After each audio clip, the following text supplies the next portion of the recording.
வணக்கம் நண்பர்களே. நம்ம அணியக்கூடிய செருப்புகள்ல புதுவிதமான டிசைன்கள் எத்தனையோ வந்தாலும் ஒரு சில செருப்புகளை பார்க்கும் பொழுது நமக்கு பழைய நினைவுகள் வரும். அந்த மாதிரி எனக்குள் இருக்கக்கூடிய நினைவுகளை மீட்டெடுத்த நேசன் மகதிக்கு நன்றிகளை சொல்லி அவர் எழுதிய கவிதை இதோ. எத்தனை செருப்புகள் கிடந்தாலும் அப்பாவுடையது மட்டும் தனியாக தெரியும்.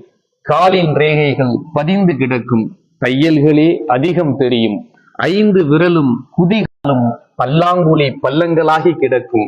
உடையும் மண்ணும் அப்பிக்கொண்ட செருப்புகளை கல் துலக்குவது போல கழுவி நிற்க வைப்பார். காடு மேடு கரையென அப்பாவுக்கு ஈடாக உடைத்தது அந்த செருப்பு மட்டும்தான்.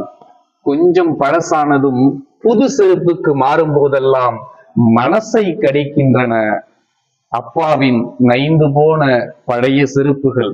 ஆம் நண்பர்களே, இந்த அற்புதமான மனதை தைக்கக்கூடிய கவிதையை எழுதிய நேசன் மகதிக்கு மீண்டும் நன்றிகளை சொல்லி ஒளிப்பதிவில் உதவிய செல்வாவுடன் விடைபெறும் நான் செல்வ இலக்கிய ராஜா. நன்றி, வணக்கம்.